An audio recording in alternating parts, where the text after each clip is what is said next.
Hi, this is Tony Ruggiero, the Dew Sweeper. You're listening to the Tour Coach Podcast, giving you insights into golf instruction at the highest level, from on the PGA Tour to our learning center at Frederica Golf Club.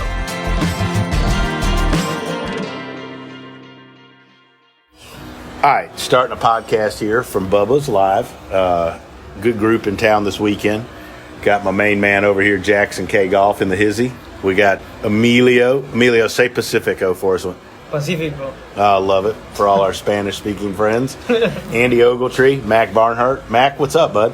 How you doing? Having a Mac Daddy. Enjoying myself. I know, we've had a few margaritas tonight. One margarita, two margaritas. So what I thought we'd talk about here for a little bit this evening is we got two young professionals. Obviously, not pro yet. Not pro. Yeah, you're not a pro yet, but approaching being a pro. Approaching. Right? And we'll consider Emilio's a professional now. He's a professional. Let's just talk about some of the things they're experiencing and some of the advice you'd give folks at this juncture in their career. And Jackson, you obviously spent a ton of time with me teaching these guys down here at Frederica. So when you have two people like this, Mac, what are some of the words of wisdom and advice you'd give young people about to embark and being a professional? It's kind of like I want to help them create a home base. Home base meaning like they've had a high school golf coach, a college golf coach. They get ready to embark on a career where they're now becoming the boss. And they're going to have 4, 5, 6 employees, a caddy, an agent, a CPA, a trainer, psychologist. And you get all of this team set now, set in place now. This is what got you to this position. In case you can't tell, we're outside at Bubba's. There they go. New ride. That's my new ride. Emilio's driving me. I'm in the sidecar. I'm gonna wear one of them little helmets with the Dew Sweeper logo on it.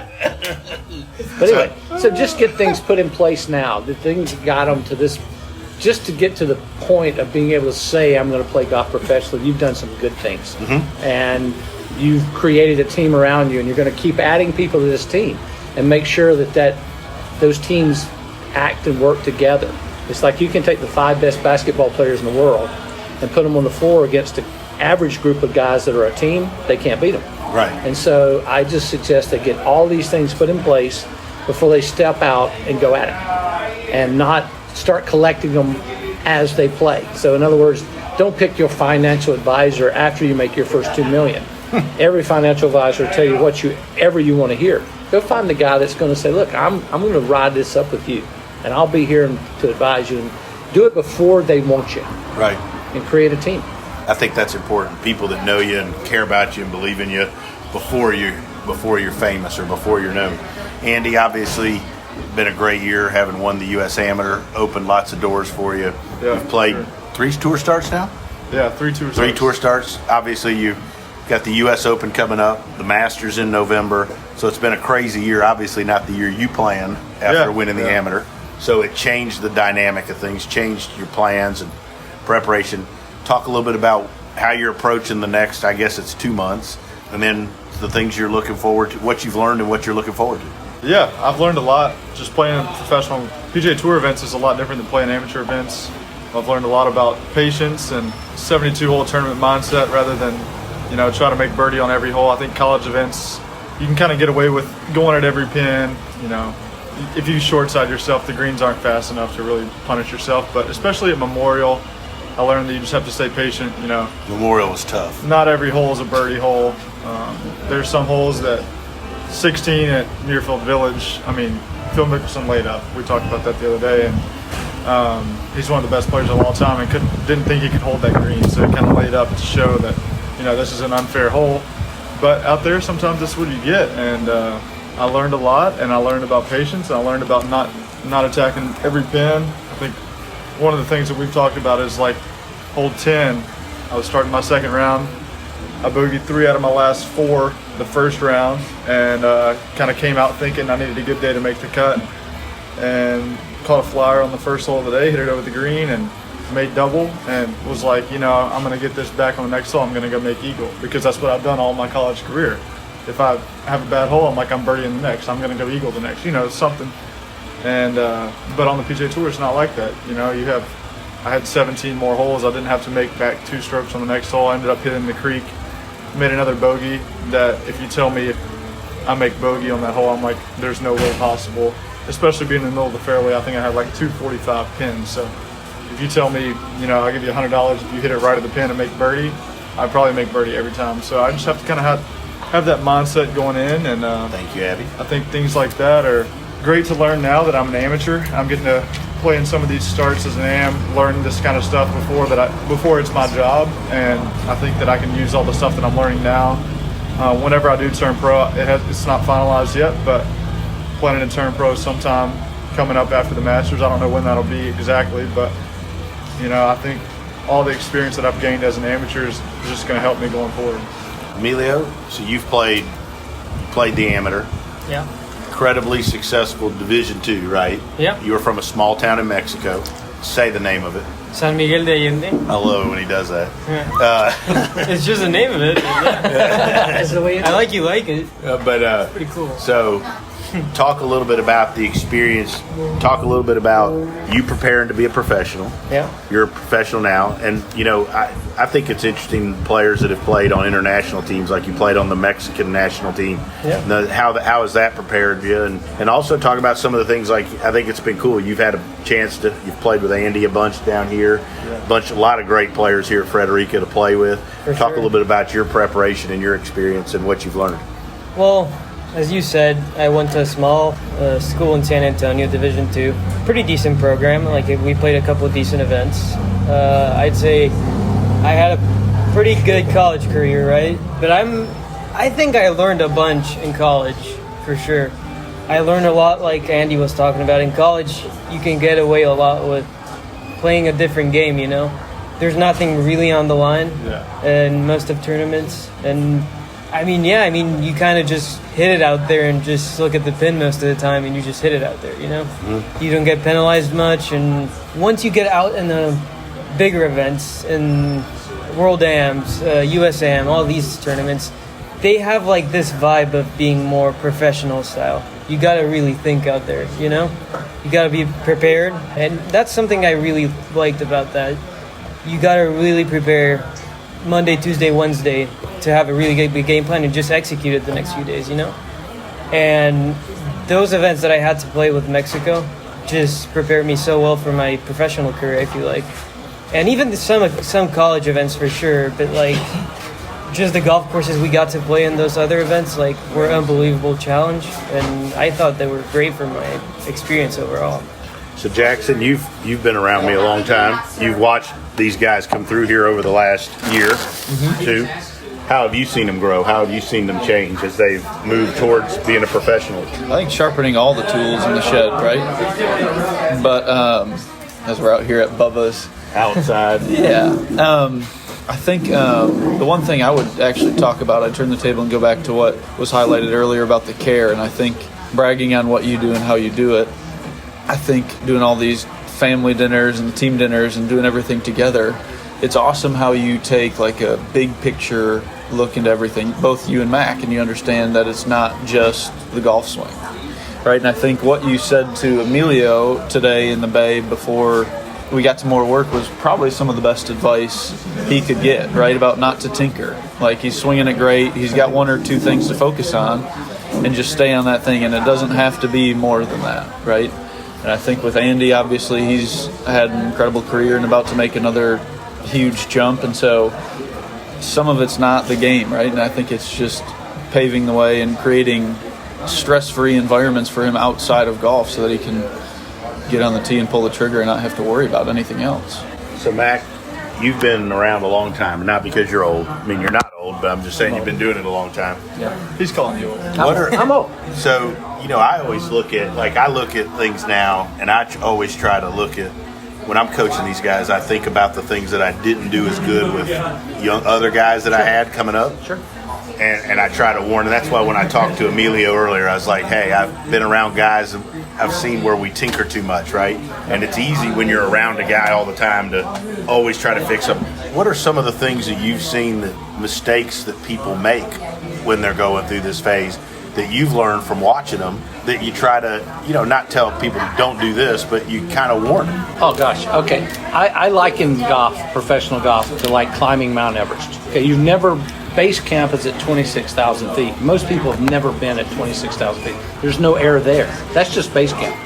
And when you start climbing Mount Everest, you go to camp 1, and then you come back down, and you acclimate, and then you go to camp 2, you acclimate, and you come back to base, and you go back to camp 3, and you acclimate. You don't make the final push for a long time because you're not acclimated to the energy. So it's just like in golf. These guys are going to come out and play against the best players they've ever played. They're going to be playing more golf than they've ever played. Their bodies are going to be breaking down faster than they've ever broken down. They're going to have to learn that process of rest, which is the most important thing. But they're going to have these times they've got to go back to base camp before they can go another step forward. And a lot of times in golf, the guy gets up to the tour, gets his tour card. I watched Lucas do this. He lost his tour card and has to go back to camp. He has to go back to Q school. That's what you do. He didn't fail, but when he got back on, then he won, right? And a lot of guys come back and they get on tour and they lose their card, and that's a bad term because they lose their card and they go, you know what, I'm not doing something right. So the guy that got me here, the teacher, I'm going to find me a new teacher. It's got to be a better teacher. It's probably the caddy.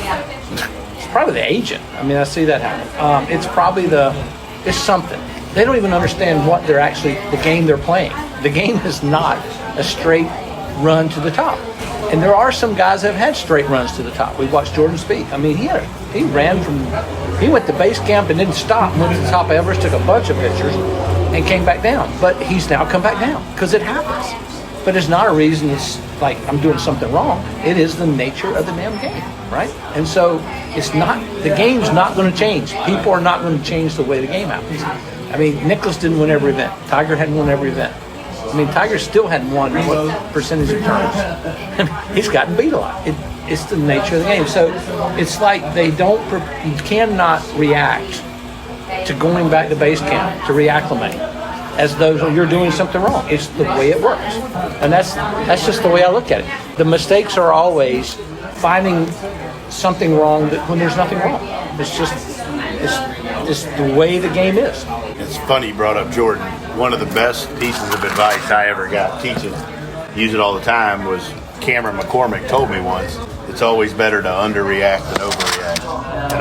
And I've always thought that was a really good piece of advice. Was like, because I think it's real easy to react to every tournament or every round or every month of golf. Think I suck, or a year, right? I'm not doing shit right. I suck. I'm not any good. Whereas I think if you have a plan and you stick with it, and everybody on the team knows where you're going, then a bad week or a bad month doesn't seem as bad. A bad year doesn't mean anything, and I think that's where it all comes from. You watch these guys. I mean, Jordan he couldn't come out and say, "Hey, I'm not going to win these majors right off the bat. I'm not going to win the Fed." I mean, he just went and did it.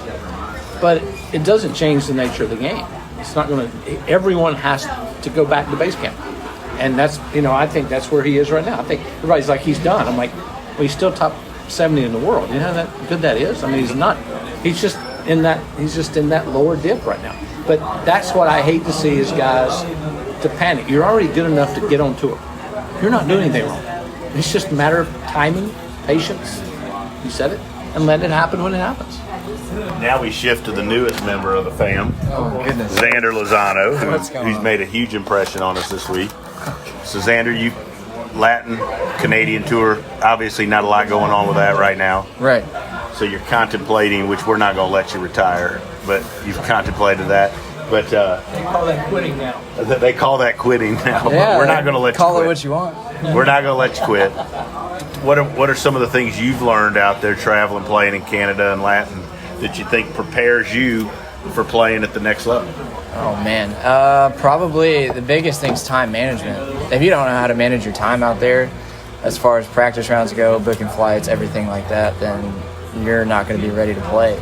I mean, as far as from my personal experience go, we usually get in around either at night on Sunday night or Monday night, and we'd go play. And it was really tough for me the first year because I had conditional status, and I'd get 2 days in advance notice, and you get out there and I wouldn't even play a practice round, I'd play blind. So getting full status on any tour is huge, knowing that you can plan your schedule and then be able to play practice round, practice, get the speed of the greens, whatever it is that you need to do to play well. I think time management's the biggest thing that you can possibly have out there. And it's interesting. So we've gone around the table a bunch, and we've talked about things and mistakes and things people can do, and not one person has mentioned anything about their golf swing. And yet, if you ask most people, like, well, what do you got to do to get to the PGA Tour, or what do you have to do to play professional golf? Everybody be like, I got to make my golf swing better. I've got to be a better ball striker. And yet, we've talked to some people, and Chris, you're in that category. I think it's not your golf swing, right, that you have to get better at. It's everything outside of golf has to be set. Yeah, right? Don't you think that's a big part of it? The on-course stuff these guys have got. It's the on-course stuff these guys have got. It's all the distractions off the course that tend to draw people in different directions, good or bad. If your distraction is going to work out and your distraction is to go do the right things, and I always tell people, it's like, what's the most important thing in pro golf? And I go, rest. To get your rest, because it's tough not to hit balls and practice all the time. Do you think if I don't, I'm not going to get better? I told that to him at Colonial, right? It's so easy first couple times out to want to play 18 holes every day because you're getting asked to play with people. But it's not good for performance, right? You need to be rested. And Lucas came up to me. He was like, "What are you about to go do?" And I'd already played 9 that day, and I said, "I'm going to play 9 more. I'm going to play with, I don't know who it was, Phil or somebody." And he just looks at me, shakes his head, and says, "It's a long week." It's like, what's he talking about?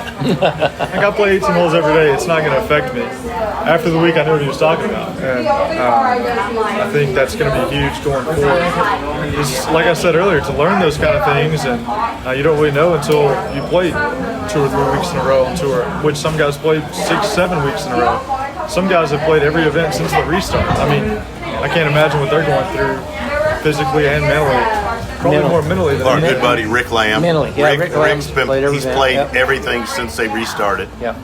And he didn't play good this past couple weeks. And I texted him, you okay? How you hitting it? And his reply was, "It's not you, man. I'm exhausted. Yep. I need a rest," right? And as a coach, we're always reacting to the score a little bit. It's hard to not feel bad for them, or what can we do? But sometimes you're just tired. Yeah. A lot of times you're tired. Yeah. Right? How do you help guys, Mac, as a performance coach, how do you help young people understand that? Because when they're young, I remember the first time I went to a U.S. Open, it was at Pinehurst. You remember Sam Love, Smiley was there, Robbie Shelton was an amateur. Yep. And everybody wanted to play 18 holes every day. Since they had to play 18 holes every day, I had to go 18 holes every day. I'm fat and old. I was like, shit, we need a rest. How do you help them understand that? You know what? I go back to raising children. Children don't do what you say; they do what they see. And I have to let these guys. You can be taught, but you will learn, right? I try to go play with Lucas Glover. Go play with these guys that have been successful. Watch what they do. Learn from watch what they do. I can sit there all day and say, look, do not play more than 9 holes at Augusta the week of the Masters, and they're going to go I'm at the Masters. I'm playing 18. I may play 27 because you said that. I'm like, play 9 holes, go home, eat a good meal, enjoy yourself. It's going to be a long week. But as I say, they have to learn it. They're not going to be taught. And I try to encourage them to go play with good players. Watch what they do, how they practice, how they play practice rounds. Watch their caddies. Watch how they interact with their caddies. All that stuff is going to blend in to how they're going to play. But you essentially have to send them out into the world, and they will figure it out, right? Or they don't. Or then they start reacting like, I played 5 weeks in a row, and I'm playing bad, and I want a new teacher. I'm like, what you need is a new bed. Go sleep somewhere for a week and come back and see us, right? It's the hardest thing to do is to understand the reason you're out there is because you have a natural talent. You just have to let the talent happen. Right. The other stuff is what they should be paying attention to. How much guys eat on, how much you eat on the course. When guys come out of college, I ask them, they go, I eat a bar. And I'm like, there's guys eating something every hole on tour. They eat so much, and no one realizes. They come out of college like, well, I'll get a Gatorade at the turn. I'm like, no, these guys are drinking water every hole. They're eating, they're chewing on something like the entire round because they know. They start to learn how much your fuel you're burning and energy, exactly. And So, but I can talk to them blue in my face. I will always say it, but they'll always come to me and go, "Man, you were right about that." Whatever it is, I'm like, well, I wasn't right. I've just seen it. I know what's going to happen, and you're going to wear yourself out, and you're going to hate the game, and then all of a sudden you're going to like, "No, I don't know if I want to play it anymore." I'm like, "You were meant to play the game. You wouldn't be out there if you wanted." How do you not do that? Xander. So, Andy, you've played a bunch of practice rounds with tour players. Yeah. You know, guys that are established, played with some big name guys. What are some of the things you picked up on and watched? I mean, maybe probably not their games, but more how they process things, how they handle things, what things they do. Yeah, I mean, I think, like we said earlier, the biggest thing is they have a plan for every day. They know exactly what they're going to do, how many holes they're going to play. Some of them, even how many balls they're going to hit, how long they're going to spend on the chipping green, how long they're going to spend on the putting green. They do the drills, and they're out. Like, we played with Lucas at Hilton Head. You walked with us.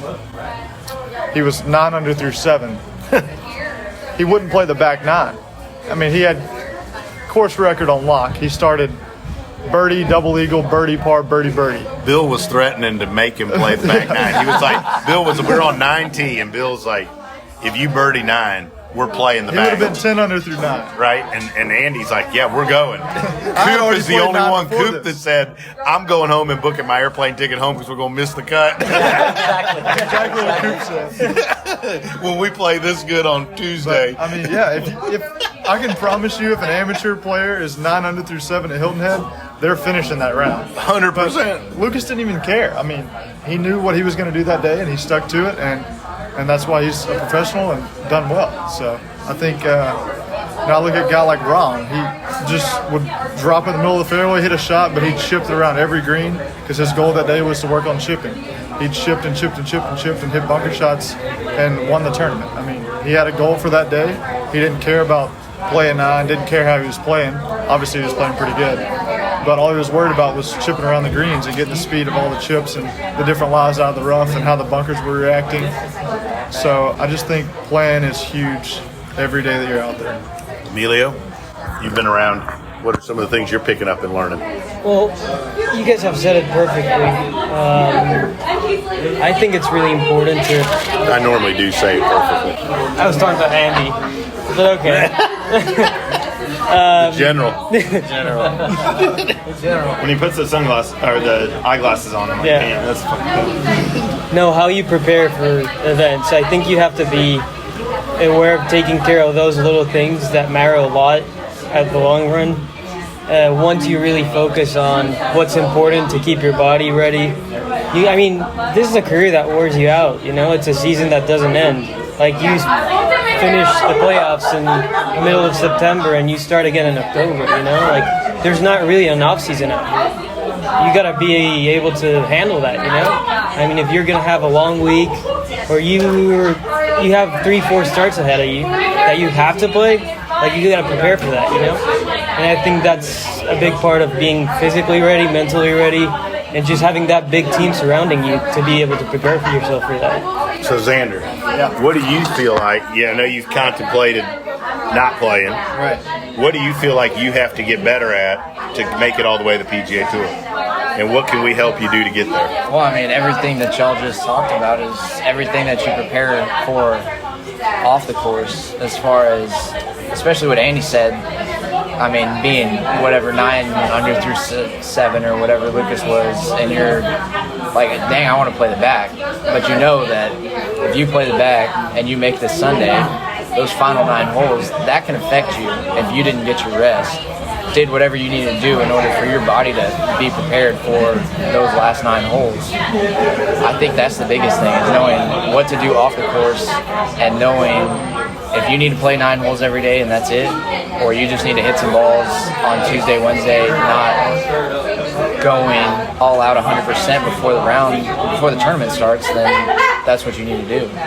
Jackson, any thoughts? I love it. I was going to take a page from Lucas and what you guys were talking about with mental exhaustion, what he does with decision fatigue, and why he wears the same gray pants and uses the same belt week in and week out, so he doesn't. It's just another decision that he doesn't have to worry about. Decision fatigue. Uh-huh. Same thing that the CEO of Amazon does. That Jeff Bezos. Like if he has, an important meeting that's coming up, like it's like 2 o'clock, 3 o'clock. He's like, let's do it tomorrow at 10 a.m. Doesn't even do it. He's like, because I've already made a bunch of decisions that day. Whatever is going on, I'm probably not going to make a good decision. We'll just table it for tomorrow. That's why they're leaders. And that's why Lucas wears gray pants. Doesn't have to think about it. He does wear a lot of gray pants. Decision fatigue. Now you'll see him wear a khaki short every now and then in a practice round. You won't see khakis a lot. No. He's no. Well, I could wear his khaki pants though because I'm a khaki guy. I'm a khaki guy. You better do more 20 minutes. Colby is going to wear his pants. All right, so I'm on the 20-minute-a-day program with Colby. Yeah. My goal is to get into Lucas's pants. There you go. That sounded bad. Yeah. That did.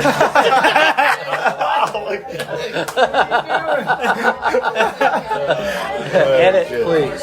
Cordy will edit that. Cordy will edit edit. please. Yeah, that'll get us a whole new sponsorship realm. We're talking about getting ready for tournaments, so like if you watch an NFL team, they play a regular season game and they get on the plane by themselves with their trainers and coaches. They stay in a hotel and they play a game. They get all the way to the Super Bowl. And the week of the Super Bowl, even if it's in their hometown, all the players have to pack up and go stay in a hotel. Right. No family, with their trainers, with their teammates, and that's what they go to war with at the Super Bowl. And this is what I always say about the PGA Tour. These guys kind of get it opposite sometimes. You go to Augusta, and I think we've talked about this before. It's the opposite of going to the Super Bowl. It's like, no, we're going to invite more distractions in their lives. We're going to have everybody come in, and let's just this is just the most incredible thing ever. And I'm like, that's the Super Bowl. That's the time you lock down with your team. You don't come out until the game's over. And I've always said to guys, look, go win the Masters, and then every year after that, you can throw the biggest house party you've ever thrown the rest of your life. You can buy a house in Augusta just for the fact that you can do that. But I go, don't squander it, but not paying attention that this is your Super Bowl. And again, and that sounds critical, but I watch every year these things like the fights for tickets from families and who's getting to come. And I'm like, and this player, whether he knows it or not, he's absorbing it. But again, I can only set guys got to learn it, right? And so these are just, I go to my talent minus distractions equals performance. It never fails.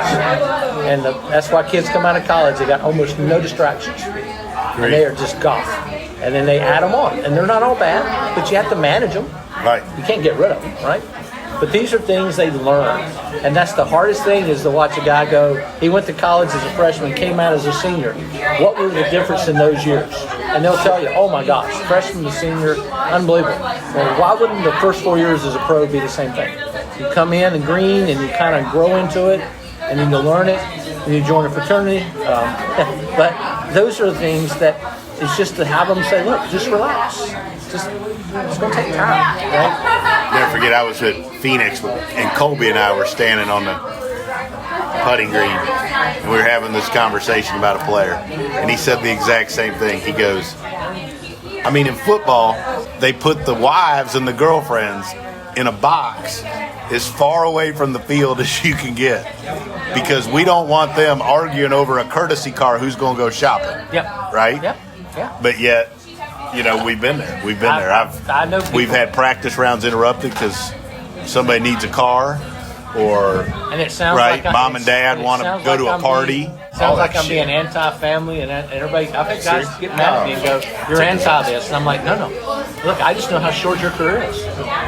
I'm the one that knows how. I've done this for 30 years. I know how short your career is. Even if it lasts 25 years, I know how short it is." I want you to make the most of every time you get to tee it up in a program. Yep. Not take it for granted. And I've had people get mad. Seriously, get mad at me.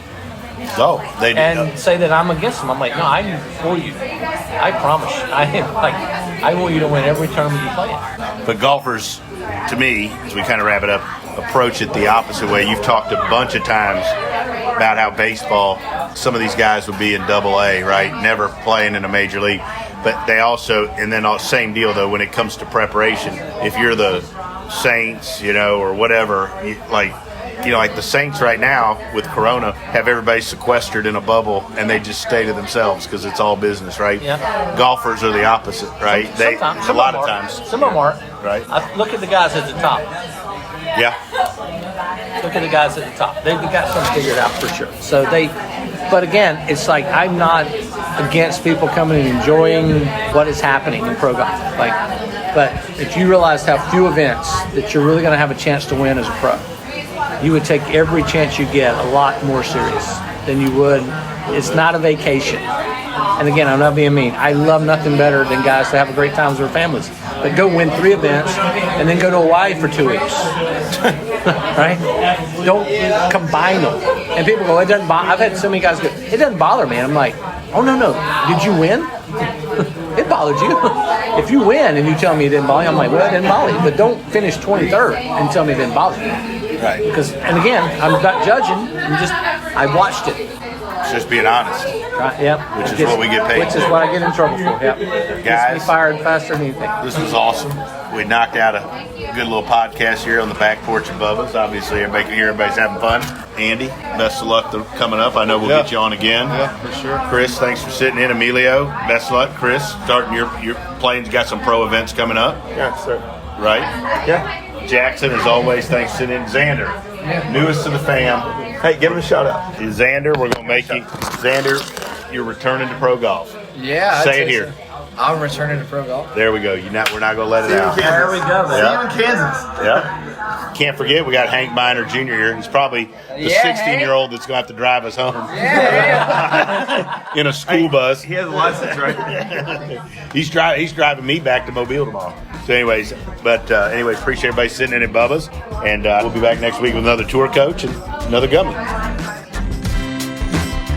Thank you so much for listening to this episode of The Tour Coach with Tony Ruggiero. If you enjoyed this, make sure to hit subscribe, Apple Podcasts, Spotify, wherever you are listening to this podcast. You can stay up to date because we have weekly episodes coming your way with fascinating people in the world of golf instruction at the highest level. Make sure to subscribe and stay tuned. If you want to learn more about Tony, head over to dosweepersgolf.com to get all the details on what he's up to. Maybe you want to see him, grab a lesson, or go to one of his camps, pick up his book, Lessons from the Legends. You can do that there. If you want to see Tony in action with some videos and other content, head over to golfsciencelab.com/Tony to get more info there. This episode was powered by the Golf Science Lab and was edited, mixed, and produced by Just Hit Publish Productions. As we go into year 2 of the Tour Coach, it wouldn't be possible without the support of all our sponsors. And I've had some great ones. And one of the things that I'm most proud of in my career and in my business is the fact that all of my relationships here and all these sponsorships have been long withstanding relationships, haven't jumped from sponsor to sponsor and manufacturer to manufacturer. And I've always prided ourselves in special relationships and when people work together, support each other, and we've all put out great products for the benefits of everybody else. So I want to give a special thanks to these folks that have been with me for such a long time, and that would be the folks at Srixon, Cleveland Golf, and Zexio. Couldn't ask for a better manufacturer to be aligned with, and not only do they put out great product and great support, but they're first-class people, and they believe in what we're doing here on the Tour Coach and with the Dew Sweepers, and also Vineyard Vines. Ian, Shep, TJ, and all the folks at Vineyard Vines. It's hard to keep me looking good, but they do a fantastic job. And they're like family. They support everything on the Dew Sweepers. And we're so proud to be affiliated with and support the folks at Vineyard Vines. So if you're out there, you're listening to the Tour Coach, please support our sponsors, Srixon, Cleveland Golf, Zexio, as well as Vineyard Vines. And keep listening and keep enjoying hanging out with us here on the Tour Coach.